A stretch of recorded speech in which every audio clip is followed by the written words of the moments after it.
অসমৰ জাতি মাটি ভেটি হিমন্ত বিশ্ব শৰ্মাৰ চৰকাৰৰ সন্মুখত কিমান সুৰক্ষিত এডভান্টেজ আসাম 2.0 ৰ নামত এওঁলোকে বেলতলা মৌজাৰ সৰুসজাই গাঁৱৰ মানে ৰেভিনিউ ভিলেজ আৰু তেওঁলোকে প্ৰায়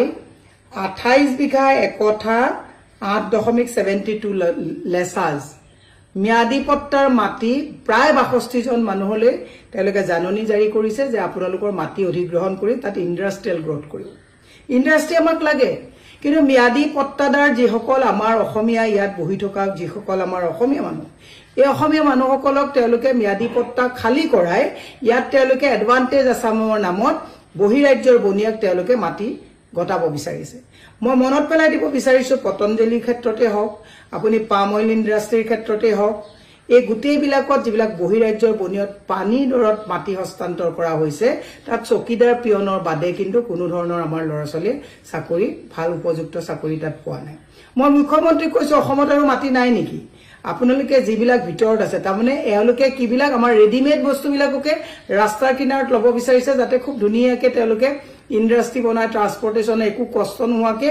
আমি বনাই থোৱা মাটিবিলাক তেওঁলোকে লৈ যাব যেনেকে আপোনালোকে দেখিছে স্মাৰ্ট মিটাৰৰ ক্ষেত্ৰতো আজি কিমান কোটি টকাৰ কাম আদানিক দি দিয়া হল তেওঁলোকে মানে কানেকশন টু পাব্লিক মানিৰে কালেকশন টু তেওঁলোকে আদানি হতে কৰিব মই এই কাৰণে গুৱাহাটীবাসী ৰাইজক কৈছো ম্যাদী পট্টা যে 63 জন মানুহক যে গুৱাহাটীৰ মাজমজিয়াৰ মাটি দিব ওলাইছে এনেকুৱা নহয় কাইলে আপোনাৰ মোৰ ঘৰৰ মাটিও কিন্তু প্ৰয়োজন হলে এওঁলোকে লৈ যাব সজাগ হ'ব হল সেই কাৰণে মই আপোনালোকক অনুৰোধ কৰিছো মই একচুয়ালি এখন আপলোড কৰি দিম বুলি ভাবিছিলো কিন্তু ইয়াত মই মানুহ যিসকলে তেওঁলোকে বেয়াও পাব পাৰে নটিছখন মোৰ হাতত আছে মই কেমেৰাত দেখাই দিছো গৱৰ্ণমেণ্টে কেনেকৈ মাটি বিচাৰি যে আপোনালোকক বেলেগ জেগাত মাটি দিব মই ধৰিলো আজি মই ইয়াত আছো মোক বেলেগ কৰবা জেগাত দিব এই কথাটো যে তেওঁলোকে বিচাৰিছে বেলেগটো বহু জেগাত মাটি আছে ইণ্ডাষ্ট্ৰি বনাব তেওঁলোকে ডেভেলপমেন্ট কৰি লও কিন্তু আমাৰ খিলঞ্জিয়া যিসকল মানুহ আমাৰ অসমীয়া যিসকল মানুহে ইয়াত মাটি লৈ আছে তেওঁলোকৰ মাটি কিয় অধিগ্ৰহণ কৰি ইণ্ডাষ্ট্ৰি বনাব আদানী এয়াৰপৰ্টৰ কথা মই আগতেও কৈছো 1400 কোটি টকা প্ৰফিটত থকা আদানী এয়াৰপৰ্টটো সমজাই দিয়া হল ডেভেলপমেন্টৰ নামত অলংকাৰ কিছুমান ঠিকই লগাইছে কিন্তু আজি আদানী এয়াৰপৰ্টত যদি আমি যাওঁ আমি দুজন মানুহ শুনাবৰ কাৰণে গুজৰাটী হিন্দী ভাষীৰ ওচৰত গালি খাবলগীয়া হয় পাৰ্কিংৰ কাৰণে যুৱকসকলে যিসকলে গাড়ী চলাই আছে তেওঁলোকে পাৰ্কিংৰ কাৰণে আদানীৰ সেই ভেৰনিয়াসকলৰ ওচৰত আজি তাৰিখত আমি গালি খাবলগীয়া হয় মই সেই কাৰণে কৈছো সজাগ হওক এই যে মাটি যোৱা আৰম্ভ হৈছে মুখ্যমন্ত্ৰীয়ে যে সুটেট সাইড যে নীতিবিলাক যে দিছে এইবিলাক আমাক তাত ব্যস্ত কৰাই ৰাখি এই মাটিবিলাক বহিৰাজ্যৰ বনিয়াৰ লগত বেপাৰ কৰাৰ যি কাম কৰিছে ই অখনি সংকেত অসমৰ হাতত আজি মোৰ মনত পৰিছে যে আজিৰ অসমীয়াই নিজক নিচিনিলে অসমত অসমীয়া ৰখাতলৈ যাব ভগনীয়া হ'ব এই কথাখিনি কিন্তু হিমন্ত বিশ্ব শৰ্মাৰ আমলত হ'বলৈ গৈ আছে মই বিহদভাৱে সেই এৰিয়াবিলাকত গৈ অসমৰ ৰাইজৰ জ্ঞাতাৰ্থে আমি জনাম আজি মই বিশেষ দিগলীয়া নকৰো আজি মই গুৱাহাটী ইস্যুটোতে কৈছো বাকি পিছত গেছত লৈ কি হৈ আছে ধুবুৰীত কি সীমান্তত কি হৈ আছে তো বেলেগ বিষয় আমি কথা পাতিম কিন্তু আজি গুৱাহাটীৰ ম্যাদী পট্টাৰ কোটি কোটি টকীয়া মাটি পানী দৰত বেপাৰীক দিব আৰু আমাৰ মানুহক কইব তোমালোকে আমুকত যোৱা তামুকত যোৱা আজি লোহাৰঘাটত কি হৈ আছে সব আমাৰ যিসকল স্বদেশী তেওঁলোকে আজি লোহাৰঘাট তাত মাটিৰ নিজৰ ভূমিৰ কাৰণে আজি তেওঁলোকে আন্দোলন কৰিবলগীয়া হৈছে বড়োলেণ্ডত বিটিআৰত দেখিছে আপোনালোকে কেনেকৈ ভূমিৰ কাৰণে ভূমিপত্ৰসকলে আজি আন্দোলন কৰি থাকিবলগীয়া অৱস্থা হৈছে গতিকে মই সেই কাৰণে অসমৰ ৰাইজক এটা কথা কৈছো এইজন মুখ্যমন্ত্ৰী আৰু এই বিজেপি চৰকাৰৰ লগত অন্ধভাৱে সমৰ্থন কৰি থাকিলে জাতি মাটি ভেটি ভাষা সকলো যে জলাঞ্জলি দিব লাগিব এই কথাটো আপোনালোকে মনত ৰখা ভাল কোনো ধৰণৰ যাতে আমাক দাগ লগাবলগীয়া কোনো চেষ্টা নকৰে মই আজি আপোনালোকক কৈ দিছো আমি যাতে যিবিলাক পঞ্চায়ত ইলেকশ্যনৰ সময়ত কিবা কিবি কথা আমি কৰবাৰ শুনিছো মই মিৰাজৰ ঠাকুৰ হিচাপে তেখেতৰ প্ৰকাশনৰ দায়িত্ব লৈ কৈছো এটাও দৰং জিলাৰ পৰা পৰ্যবেক্ষক হিচাপে কোলা দাগ আপোনাৰ গাত লাগিব নিদিও আজি আমি প্ৰতিশ্ৰুতি লৈছো ইয়াৰ দৰং জিলাখনত মই 3 দিন আহি মাননীয় সভাপতি মহোদয়ৰ নিৰ্দেশ মতে আহি মই 3 দিনত যথেষ্ট আয়ত্ত কৰিছো তাৰ আগতেও কমেও মই 20 বাৰ দৰং জিলাত আহিছো আৰু মই মাননীয় সভাপতি মহোদয়ক আজি আহ্বান জনাইছো 50% মহিলা আবাদী জনসংখ্যাৰ 50% মহিলা মই মহিলা সমাজত নেত্ৰীক কৈছো, বিহেভ লাইক এ লিডাৰ। আপুনি 50% মহিলাক প্ৰতিনিধিত্ব কৰিব হলে ক'ত বহিব, ক'ত নবহিব দুধুৰমতে সিদ্ধান্তত নাথাকিব। 50% মহিলাক প্ৰতিনিধিত্ব কৰিবলগীয়া হলে দায়িত্ব আপোনাৰ চকীখন আপুনি ব্যৱস্থা কৰি ল'ব। কাৰণ মহিলা যদি ওলাই নাহে তেতিয়াহ'লে কেতিয়াও আমি নিৰ্বাচন জয় কৰিব নোৱাৰো। আৰু তাৰে এডভান্টেজ বিজেপিয়ে লৈ গোটেই মহিলাবিলাকক তেওঁলোকৰ ফালে লৈ গৈছে। মই সেইকাৰণে মিতালী ডেকা ডাঙৰীয়ানীক কৈছো, দলৰ চকীৰ পৰৱৰ্তীতা ৰাখি আধা আধি মহিলাক প্ৰতিনিধিত্ব কৰা হিচাপে আপুনি অতি চুকত সিটো চুকত বহি থকাৰ পৰিৱৰ্তে আপুনিও আপোনাৰ দায়িত্ব ল'ব। মোৰ বিশ্বাস মহিলা যদি সমানে সমানে ওলাই আহে তেতিয়াহ'লে এবাৰ আমি নিৰ্বাচন জিকিব পাৰিমনে? পাৰিম। মই সেই আপোনালোকক কৈছো, ইয়াত বহি থকা আমাৰ সভাপতিজন দুবাৰকৈ সাংসদ হৈছে, গতিকে তেওঁ ভালকে জানে সংগঠন কি। ইয়াত ডাইচত বহি থকা প্ৰত্যেকজনে জানে সংগঠন কি। সংগঠন মজবুত কৰিবলগীয়া হলে তিনিবাৰ সংগঠন মজবুত কৰিবলগীয়া হলে আমি ব্লক, মণ্ডল আৰু বুথ পৰ্যায়লৈকে যাব লাগিব। সেইকাৰণে মই প্ৰথমতে আপোনালোকক এটা কথা কৈছো, এটা কবিতাত আছিলে, छोटा मन से कोई बड़ा नहीं होता, तोता दिल से कोई खड़ा नहीं होता। কংগ্ৰেছৰ কোনো কাৰো মানুহ নহব। আমি গৌৰৱ গগৈ এই চকীখনত আছে,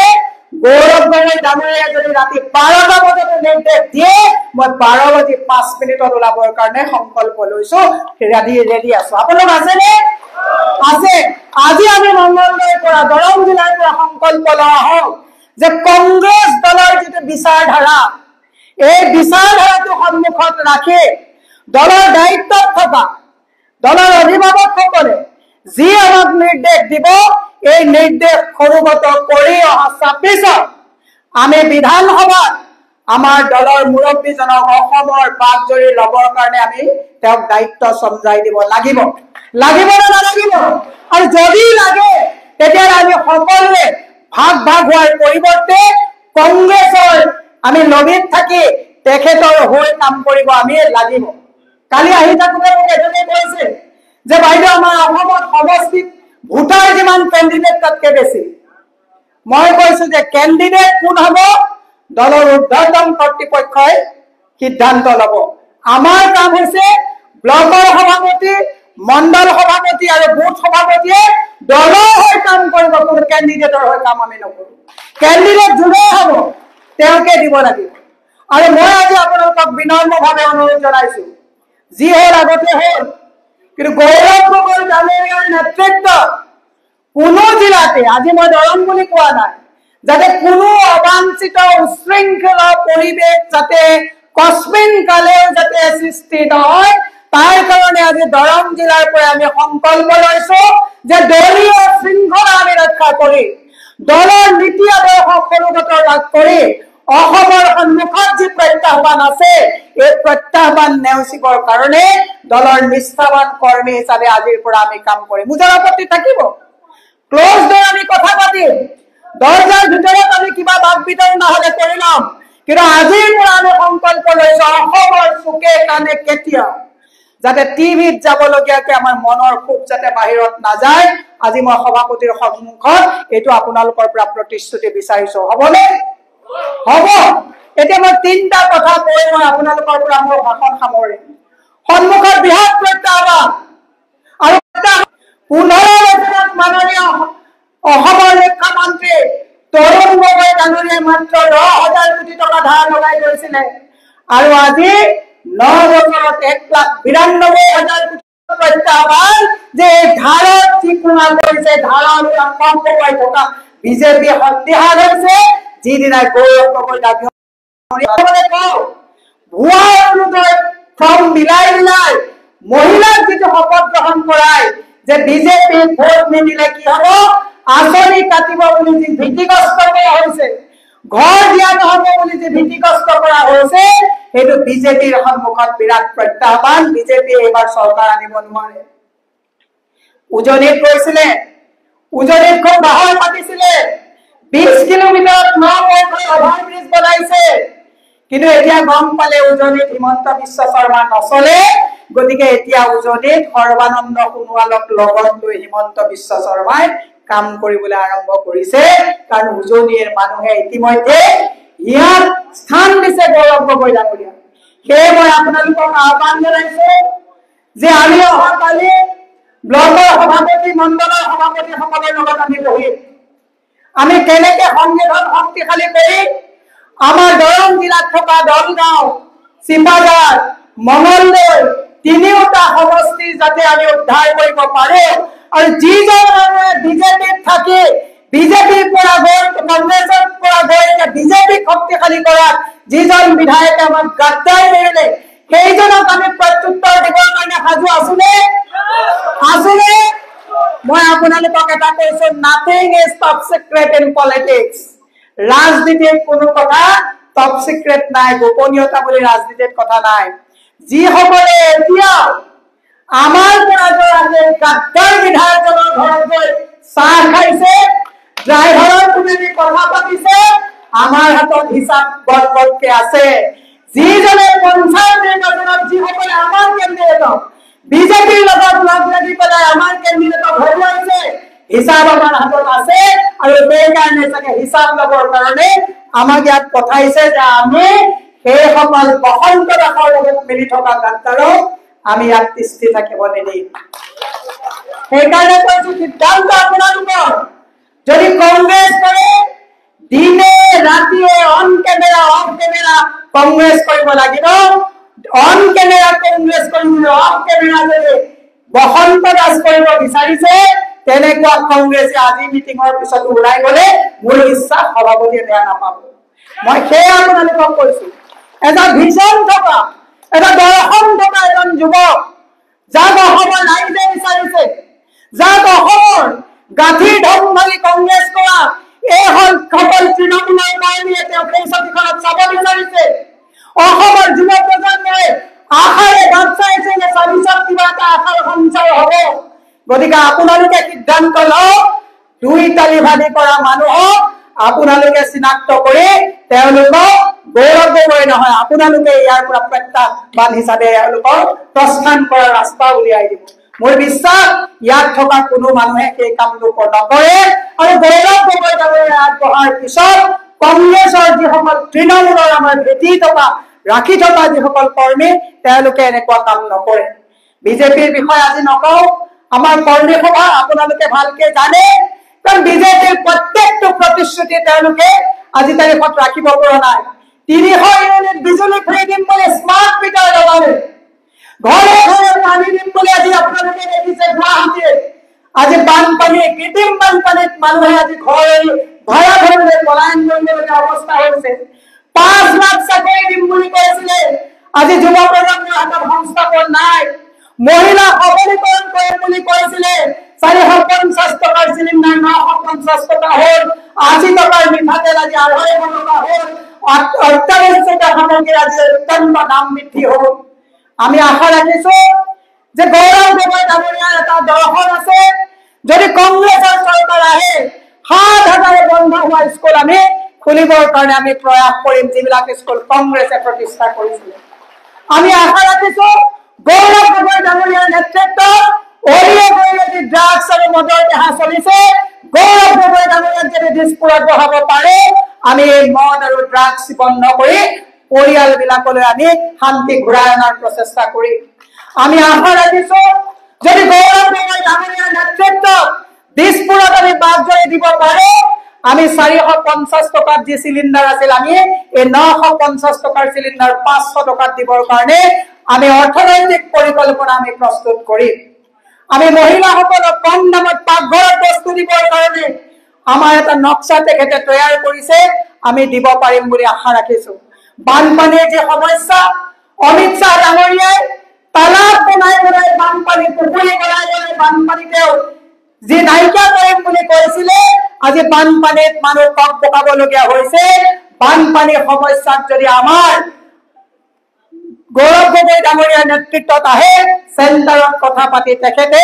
বানপানীক এটা ৰাষ্ট্ৰীয় সমস্যা হিচাপে সমাধান কৰাৰ এটা পৰিকল্পনা ল'ব এনে বহু কথা আছে সভাপতিগৰাকীয়ে ক'ব মই খালি এটাই কথা আপোনালোকক ক'ব বিচাৰিছো যে আমি গৌৰৱ গগৈ ডাঙৰীয়াই আমাক যি দায়িত্ব দিছে নিষ্ঠা সহকাৰে আমি কাম কৰি যাম। আৰু মই দৰং জিলাৰ তত্ত্বাৱধায়িকা হিচাপে মই আপোনালোকক কথা দিছো যে আপোনালোকে যি শুদ্ধ আমাক ৰিপৰ্ট দিব সেই শুদ্ধ ৰিপৰ্ট কাৰ্ড আমি সভাপতিৰ ওচৰত আমি দাখিল কৰিম। আৰু আপোনালোকেও আমাক যাতে কোনো ধৰণৰ পৰিচিত হোৱা বা কোনোবা ফেভাৰিজিম এনেকুৱা অংক নকৰে আমি প্ৰকৃত এখন নক্সা তেখেতক দিবৰ কাৰণে আপোনালোকে সহায় কৰিব বুলি আশা ৰাখি আপোনালোকৰ সুস্বাস্থ্য আৰু দীৰ্ঘায়ু কামনা কৰি ৰাজনৈতিকভাৱে যাতে আমি আজিৰ পৰা শক্তিশালী হৈ আমি কংগ্ৰেছ দলটোৰ পতাকাখন যাতে আমি ইয়াত উৰাব পাৰো, 3টা সমষ্টি যাতে আমি ইয়াৰ পৰা উদ্ধাৰ কৰিব পাৰো আৰু নতুন মানুহক যাতে দলত আমি আগুৱাই জইন কৰিবৰ কাৰণে এটা ৰাস্তা আমি খুলি দিব পাৰো, তাৰ কাৰণে আমি সংকল্প লৈ আপোনালোকৰ সুস্বাস্থ্য আৰু দীৰ্ঘায়ু কামনা কৰিম। আৰু ভগৱানৰ ওচৰত প্ৰাৰ্থনা জনাইছো যে গৌৰৱ গগৈ ডাঙৰীয়াৰ নেতৃত্বত যাতে আমি দল শক্তিশালী কৰিব পাৰো তাৰেই কামনা কৰি মহিলা কংগ্ৰেছ, যুৱ কংগ্ৰেছ, NSY, সেৱা দল, য়ং ব্ৰিগেড আৰু সাংবাদিক বন্ধুসকলকো কৈছো যে আপোনালোকে সত্যনিষ্ঠ বাতৰি পৰিৱেশন কৰি এক মুক্ত গণতান্ত্ৰিক প্ৰক্ৰিয়াত যাতে আপোনালোকে বাতৰি পৰিৱেশন কৰাৰ পৰিৱেশ আমি ঘূৰাই আনিব পাৰো তাৰেই কামনা কৰি মোৰ বক্তব্য সামৰণি মাৰিছো। এটা শ্লোগান দিয়ে আপোনালোকে মোৰ লগত সকলোৱে কব, কংগ্ৰেছ কংগ্ৰেছ, ৰাহুল গান্ধী ৰাহুল গান্ধী, মল্লিকাৰ্জুন খাৰ্গে, গৌৰৱ গগৈ গৌৰৱ গগৈ গৌৰৱ গগৈ। ধন্যবাদ। জয় হিন্দ, জয়